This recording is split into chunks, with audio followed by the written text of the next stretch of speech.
নবী নবী করে আর কত কাল আমি কাঁদব, আপন নয়নে কবে জানি, আপন নয়নে কবে জানি মোর নবীকে আমি দেখব। নবী নবী করে আর কত কাল আমি কাঁদব। এই কাঁদনের কবে জানি হবে সমাধি,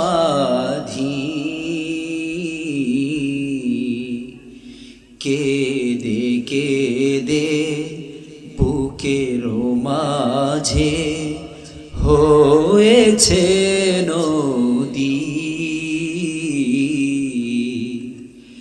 এই কাঁদনের কবে জানি হবে সমাধি, কেঁদে কেঁদে বুকের মাঝে হয়েছে নদী। কেঁদে কেঁদে বলে নদী, কেঁদে কেঁদে বলে নদী সাগর বানাবো। নবী নবী করে আর কত কাল আমি কাঁদব। নবী নবী করে আর কত কাল আমি কাঁদব। আপন নয়নে কবে জানি, আপন নয়নে কবে জানি মোর নবীকে আমি দেখব। নবী নবী করে আর কত কাল আমি কাঁদব। যখন আল্লাহকে চিনতাম না, এত অপরাধ করেছি, আল্লাহ কি আমার জীবনের অপরাধকে মাফ করবে? সাহাবী বলে, ইয়া রাসূলুল্লাহ, ইয়া হাবিবাল্লাহ, জাহিলি যুগের বাস্তবতা ছিল এমন, যদি কোনো কন্যা সন্তান জন্ম হতো তাহলে তাকে আর বাঁচতে দেয়া হতো না। আমি পিতা একের পর এক কন্যা সন্তানের বাবা হয়েছি, আর নিজের হাতে আমার সন্তানগুলোকে আমি মাটির নিচে জীবন্ত কবর দিতাম। ইয়া রাসূলুল্লাহ, জন্ম হওয়ার সঙ্গে সঙ্গে কবর দিতাম, কান্নার আওয়াজ ছাড়া আর কিছুই শুনতাম না। কিন্তু একবার ভিন্ন ঘটনা ঘটলো। আমি চলে গেলাম ব্যবসার উদ্দেশ্যে বহুদূরে। কয়েক বছর আমি আর বাড়িতে আসলাম না। ইতিমধ্যে আমার ঘরে কন্যা সন্তানের জন্ম হলো। আমার বিবি আমাকে জানতে দিলেন না। তার মায়ের আদর সোহাগ দিয়ে আমার সন্তানটাকে একটু বড় করলেন, কথা বলতে শুরু করেছে। বাবা বলে ডাকতে পারে, মা জানে, বাবা জানলে এই সন্তানকে বাঁচতে দিবে না। সব সময় বাবার প্রশংসা করে। বাবা যদি বাড়ি আসে তাইলে বাবার খিদমত করবা, বাবাকে আদর করবা, বাবার গালে চুমু খাবা। বাবা যদি কাজ করতে করতে ক্লান্ত হয়ে যায়, বাবার জন্য পানি নিয়ে যাবা। বাবা ভক্ত সন্তান হিসেবে আমার মেয়েটাকে আমার স্ত্রী লালন পালন করলো। বহু বছর পরে আমি বাড়িতে আসলাম, আমার মেয়ে মোটামুটি বড় হয়ে গেছে। আমার বিবি গভীর রজনীতে আমার পা জড়িয়ে ধরলো, চোখের পানি ফেলে ফেলে কান্না শুরু করলো। প্রাণের স্বামী, আপনার সব চাওয়া পূর্ণ করেছি, আপনি বললে কখনো দ্বিমত করতাম না। আজকে একটা আবদার করতে চাই, একটা আরজি আপনার কাছে রাখতে চাই। ও প্রাণের স্বামী, আমার কথাটা আপনি রাখবেন, আমাকে আপনি কষ্ট দিবেন না। আমি তো বুঝতে পারিনি আমার বিবি আমার কাছে এমন কি চাইবে। আমি আমার বিবিকে বললাম, বিবি বলো তুমি কি চাও। আমার বিবি বলে, প্রাণের স্বামী, আমাদের কুল জুড়ে এমন এক সন্তানের জন্ম হয়েছে, এত সুন্দর সন্তান আগে একজনও হয় নাই। স্বামী গো, তার কচি মুখে বাবা ডাক শুনলে আপনার কলিজা শীতল হয়ে যাবে। আমি জানি মানুষ হয়তো বা আপনাকে বৎসনা দিবে, মানুষ বলবে আপনার উপরে অভিশাপ আছে, এই জন্য আপনার ঘরে কন্যা সন্তানের জন্ম হয়েছে। মানুষ কি বলবে এটা আপনি মনে করবেন না। এত সুন্দর নারী চেরা ধন, আমাদের সন্তানটাকে আপনি জীবন্ত কবর দিবেন না, একটু বাঁচতে দেন। এই সন্তানটাকে যদি আপনি হত্যা করেন, আমি স্ত্রী দুনিয়ায় আর বাঁচতে পারবো না। সাহাবী বলে, ইয়া রাসূলুল্লাহ, ইয়া হাবিবাল্লাহ, আমি আমার বিবিকে বুঝতে দিলাম না। হঠাৎ একদিন আমি আমার বিবিকে ডেকে বললাম, বিবি দাও, আমার সন্তানটাকে একটু সাজাইয়া দাও, একটু সুন্দর পোশাকে সুসজ্জিত করে দাও।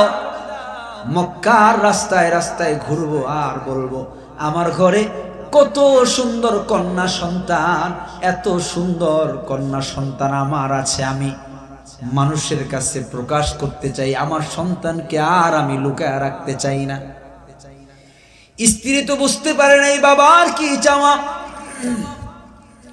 সন্তানকে সাজিয়ে গুছিয়ে বাবার হাতে তুলে দিল।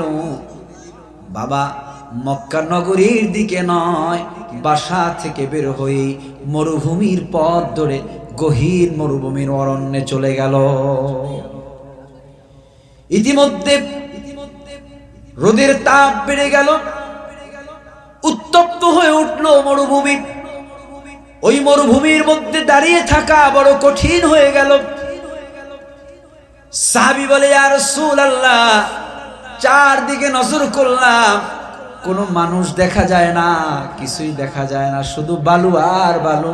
আমি আমার নিজের হাতে ওই বালুগুলো খনন করতে আরম্ভ করলাম। আমার মেয়ে বারবার ডেকে ডেকে বলে, বাবা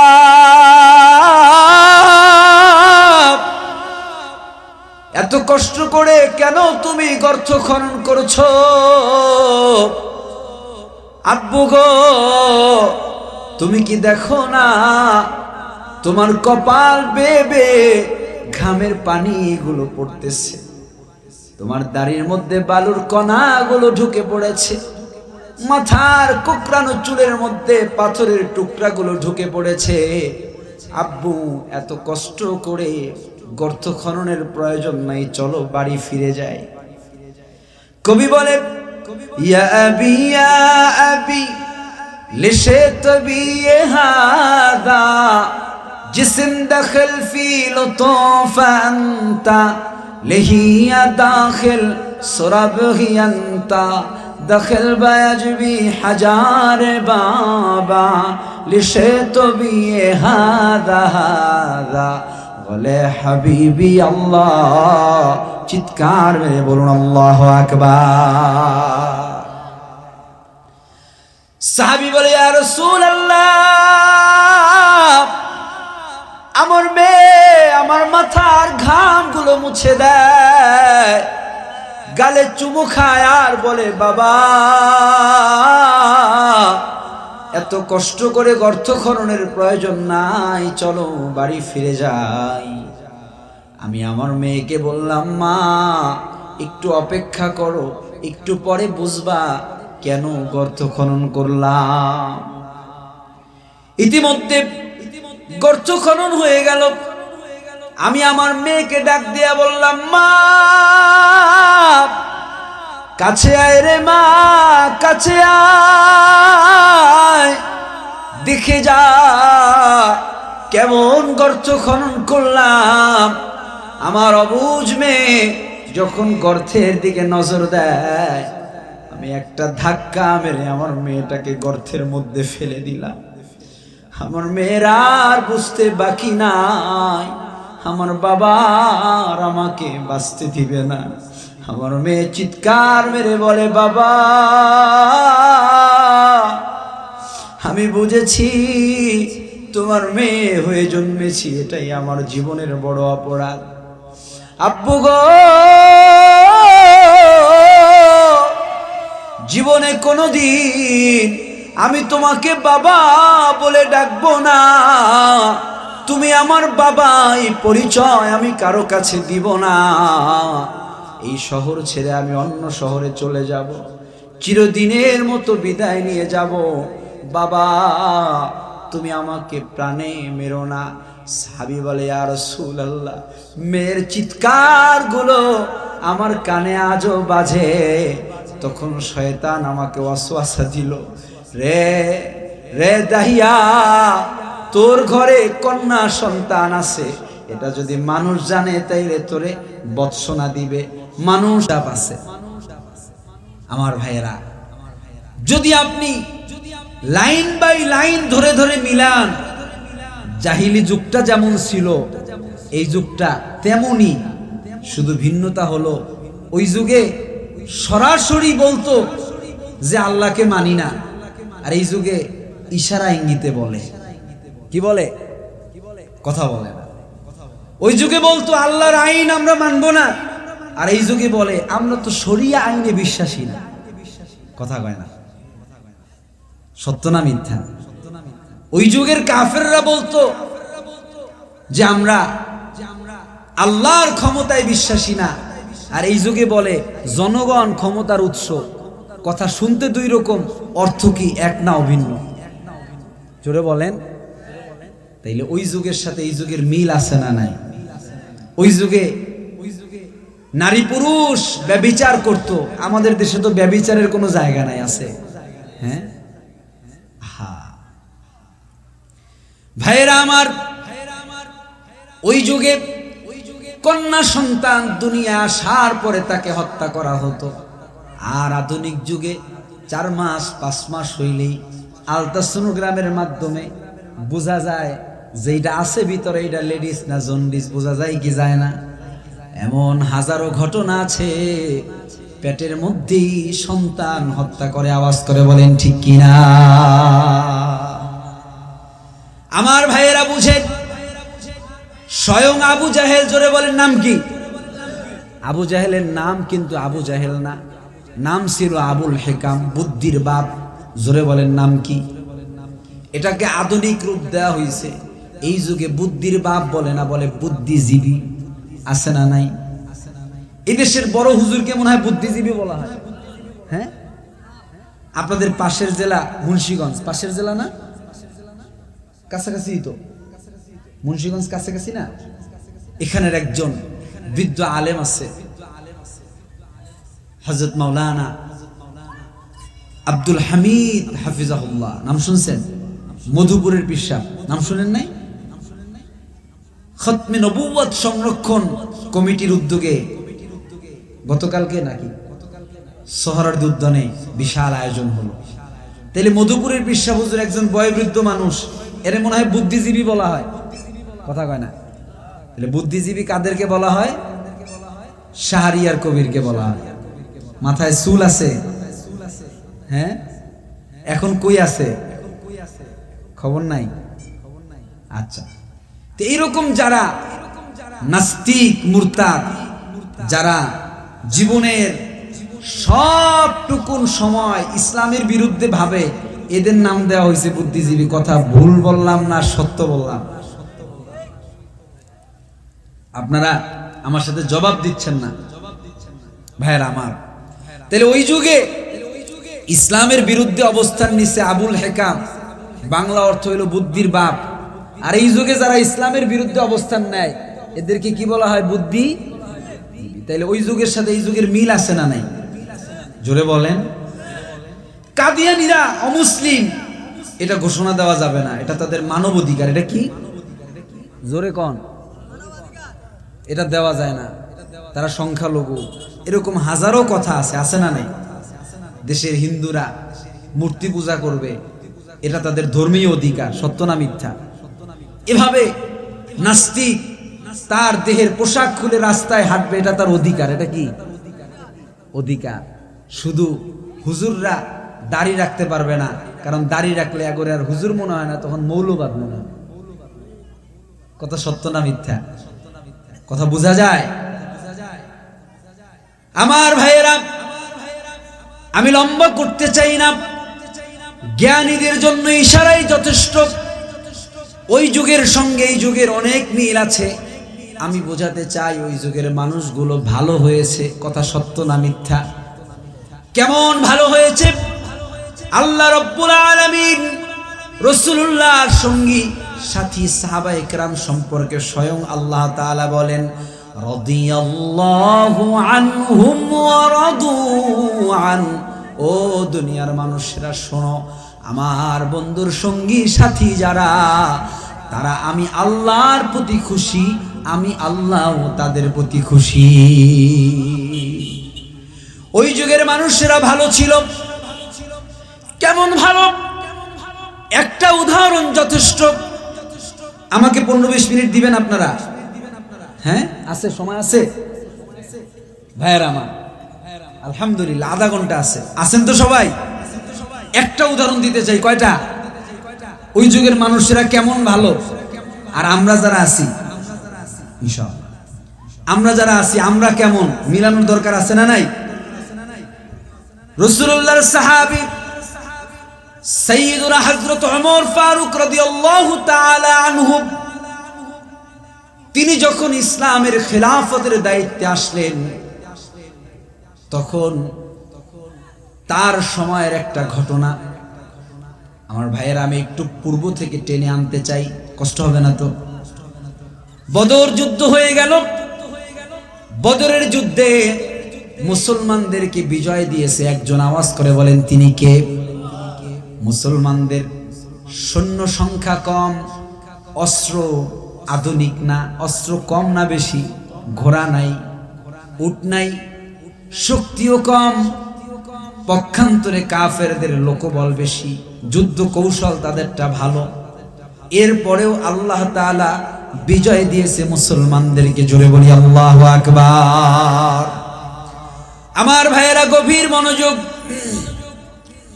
এই বিজয় মক্কার কুরাইশরা মানতে পারল না, কারণ বদর যুদ্ধে মক্কার কুরাইশদের বড় বড় লিডাররা হত্যা হয়ে গেল।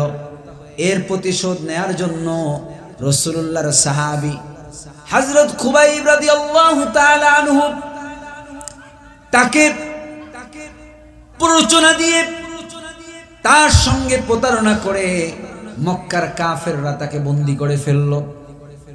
বন্দী করার পদ্ধতিটা কি? প্রতারণার মাধ্যমে বন্দী করছে। শুনতেছেন?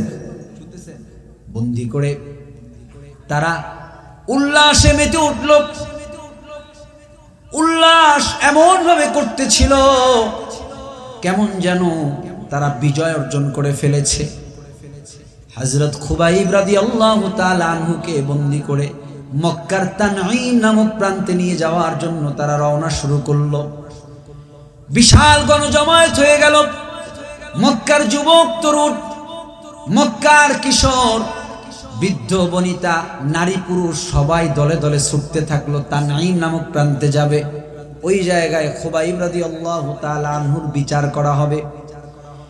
এই উৎসুক জনতার ভিড়ে একজন যুবক যিনি ছিলেন বিচক্ষণ, তার তীক্ষ্ণ নজর পড়ল খুবাইব রাদিয়াল্লাহু তাআলা আনহুর দিকে। তিনি অবাক হয়ে গেলেন, এই হট্টগোলের মধ্যে খুবাইব রাদিয়াল্লাহু তাআলা আনহু কতটা ধীর, কতটা মজবুত, তার অন্তরের মধ্যে এক চুল পরিমাণ কোনো ভয় কাজ করতেছে না। আল্লাহু আকবার। তানঈম নামক প্রান্তে নেয়ার পরে খুবাইব রাদিয়াল্লাহু তাআলা আনহুকে আঘাত শুরু করা হলো। ইতিমধ্যে গুঞ্জন শুরু হয়ে গেল, খুবাইব রাদিয়াল্লাহু তাআলা আনহুকে হত্যা করা হবে। আর এই হত্যার মাধ্যমে মক্কার যেই কাফের নেতারা বদর যুদ্ধে জাহান্নামে চলে গেছে, তাদের হত্যার প্রতিশোধ গ্রহণ করা হবে। আর রাসূল করিম সাল্লাল্লাহু আলাইহি ওয়াসাল্লামের দিলে আঘাত দেয়া হবে, তাকে কষ্ট দেয়া হবে। রাসূলুল্লাহর সাহাবী, তাকে হত্যা করলে রাসূল মনে হয় কষ্ট পাবে না। জোরে বলেন। আমার ভাইয়েরা, যিনি তীক্ষ্ণ দৃষ্টি দিয়ে দেখতেছিলেন তিনি হলেন সাঈদ ইবনে আমির আল জুমাহি রাদিয়াল্লাহু তাআলা আনহু। তিনি রাসূলুল্লাহর একজন সাহাবী। এই দৃশ্য দেখতেছে, কিন্তু এখনো তিনি ঈমান আনে নাই। একটু ঠান্ডা মাথায় বুঝবেন, আল্লাহ যখন কাউকে ভালোবাসে কিভাবে তাকে ঈমানের নূর দান করবে সে নিজেও কল্পনা করতে পারে না। আওয়াজ করে বলেন ঠিক কিনা? সাঈদ ইবনে আমির আল জুমাহি রাদিয়াল্লাহু তাআলা আনহু বলেন, আমি খেয়াল করলাম আমার নজর খুবাইব রাদিয়াল্লাহু তাআলা আনহুর দিকে। আমার কানে একটা আওয়াজ ভেসে আসলো। খুবাইব রাদিয়াল্লাহু তাআলা আনহু বললেন, তোমরা আমাকে হত্যা করবা, তার আগে যদি সুযোগ দাও আমি 2 রাকাত সালাত আদায় করতে চাই। জোরে বলেন কয় রাকাত? খুবাইব রাদিয়াল্লাহু তাআলা আনহু তৎক্ষণাৎ তার চেহারাকে কিবলার দিকে ঘুরায় দিলেন, সালাতে দাঁড়িয়ে গেলেন। কত নয়নাভিরাম ছিল সেই সালাত, কত সুন্দর ছিল সেই সালাত। রুকু আর সাজদাগুলো এত সুন্দর। সাঈদ ইবনে আমির আল জুমাহি বলে, মৃত্যুর সন্ধিক্ষণে দাঁড়িয়ে এত সুন্দর করে মানুষ নামাজ পড়তে পারে, আমি খুবাইব রাদিয়াল্লাহু তাআলা আনহুকে না দেখলে বিশ্বাস করতে পারতাম না। আমরাও দেখেছি সোনার বাংলাদেশে 90% মুসলমানের এই জমিনে 5 বছর মন্ত্রিত্বের দায়িত্ব পালন করলো, একটা পয়সা দুর্নীতি করে নাই। বরঞ্চ মন্ত্রীর খরচের জন্য যেই বাজেট ছিল ওই জায়গা থেকেও রাষ্ট্রীয় কোষাগারে অনেক টাকা বাঁচায়া দিল। জোরে বলি না আল্লাহু আকবার। রাষ্ট্রের উচিত ছিল এই সোনালী মানুষদেরকে স্বর্ণের মেডেল দেওয়া, সম্মান দেওয়া। সম্মান না দিয়ে এই রাষ্ট্র ওই সোনালী মানুষদের গলায় ফাঁসির রশি দিয়েছে। আওয়াজ করে বলেন ঠিক কিনা? জল্লাদ বলে, ফাঁসির খবর যখন কানের কাছে পৌঁছে দেয়া হলো, বিচলিত হয় নাই, আনন্দ চিত্তে। আমরা তো ভিডিও দেখলাম, ফাঁসির আগ মুহূর্তে পরিবারের সঙ্গে সাক্ষাৎ, ছেলে মেয়ে আপনজন সবাই কান্দে। আর ফাঁসির আসামি বলে, তোমরা মন খারাপ করো না, টেনশন করো না, কারণ আমি এখন আল্লাহর জিম্মায় আছি, আমি আল্লাহর কেয়ারে আছি। দুনিয়ার ওই ফাঁসির রশি গলায় লাগতে দেরি, জান্নাতে ঢুকতে আর দেরি হয় না। জোরে বলি আল্লাহু আকবার। এজন্য ইসলাম বলে, যখন ঈমানের পরিপূর্ণতা চলে আসে তখন তার কাছ থেকে এরকম অলৌকিকতা প্রকাশ করতে থাকে আল্লাহ তাআলা। জোরে বলি আল্লাহু আকবার। খুবাইব রাদিয়াল্লাহু তাআলা আনহু সালাত শেষ করলেন। তিনি ডেকে বললেন, হে মক্কার কাফেররা সব, আমি সালাতে দাঁড়িয়েছি, এত মজা,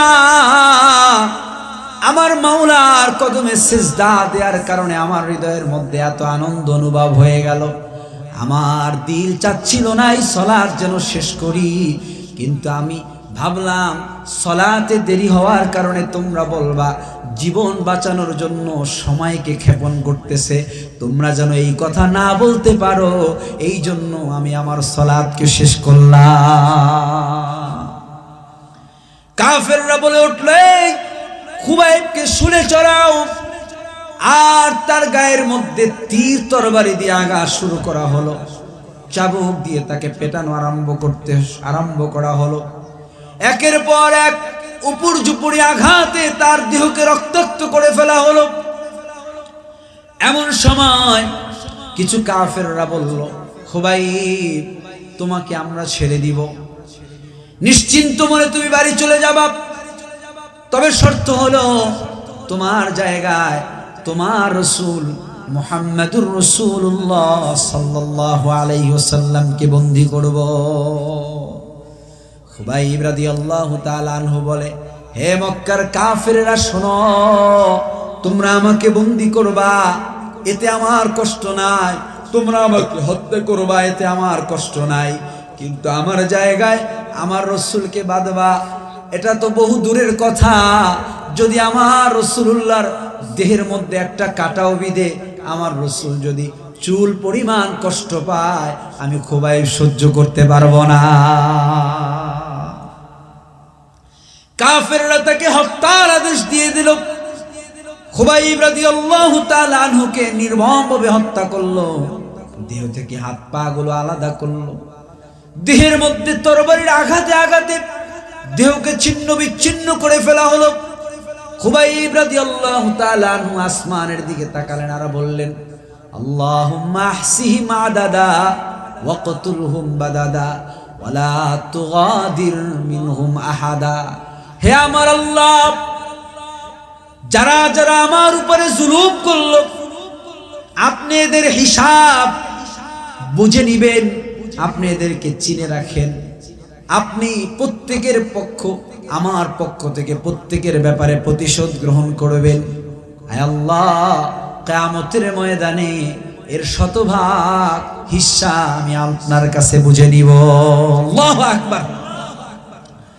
সাঈদ ইবনে আমির আল জুমাহি বলে, যখন খুবাইব রাদিয়াল্লাহু তাআলা আনহু এই কথাগুলো বলছিল, আমার দিল সাক্ষী দিচ্ছিল কখন যেন আসমান থেকে গজব এসে গোটা মক্কাকে ধ্বংস করে দেয়, কখন যেন আযাব আর গজব এসে মক্কা নগরী ধ্বংস হয়ে যায়, আসমান থেকে প্রস্তুর খণ্ড পড়ে মক্কা নগরী ধূলিসাৎ হয়ে যায়। আমি ভয় পাইতেছিলাম। কালের আবর্তে সবাই ভুলে গেছে, কিন্তু সাঈদ ইবনে আমির আল জুমাহি এই ঘটনা ভুলতে পারে না। আল্লাহু আকবার। আপনাদের কষ্ট হচ্ছে?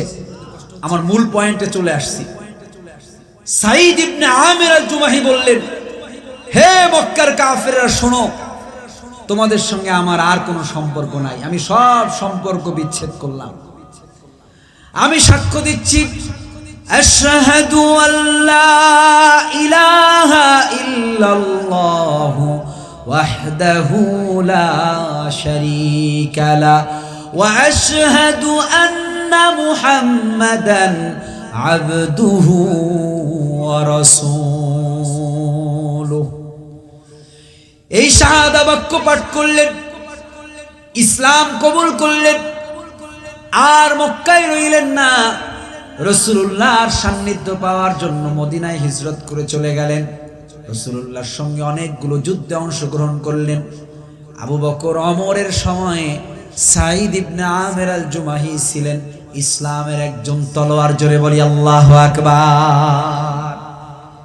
এই যে নামগুলো বলতেছি, ইসলামের জন্য জীবন দিচ্ছে, ইসলামের জন্য লড়াই করতেছে, ইসলামের জন্য সংগ্রাম করতেছে, ইসলামের জন্য সব করতেছে, এরা মনে হয় জাহিলি যুগে ছিল না। জোরে বলেন। তাইলে এই মানুষগুলো এখন ভালো না খারাপ? জোরে বলেন। আচ্ছা, কেমন ভালো এটাই তো বুঝাবো। আর একটু সামনে যাইতে চাই, কষ্ট হবে আমার বাবাজিরা। সাঈদ ইবনে আমির আল জুমাহি রাদিয়াল্লাহু তাআলা আনহু মদিনায় বসবাস করে। হযরত ওমর রাদিয়াল্লাহু তাআলা আনহু ইসলামের খেলাফতের দায়িত্ব পাইলেন। আগে থেকে সবাই জানে সাঈদ ইবনে আমির আল জুমাহি বড় দামি সাহাবী, তাকওয়াবান, পরহেজগার। তার ঈমান সম্পর্কে সবার ধারণা একই রকম। এবং সাঈদ ইবনে আমির আল জুমাহির কাছ থেকে আবু বকর এবং ওমর রাদিয়াল্লাহু তাআলা আনহু পরামর্শ নিতেন। কথা বুঝতেছেন? তো মাথার কোনায় জায়গা দেন। সাঈদ ইবনে আমির আল জুমাহি কেমন মাপের সাহাবী যে ওমর যার কাছ থেকে পরামর্শ নেয়। তো পরামর্শ ওমর চায় না, সাঈদ ইবনে আমির আল জুমাহি নিজের থেকে বলে, শুনতেছেন? বলে, ওমর শোনো, তুমি তোমার জন্য যেটাকে ভালোবাসো ওইটা জনগণের জন্য ভালোবাসবা।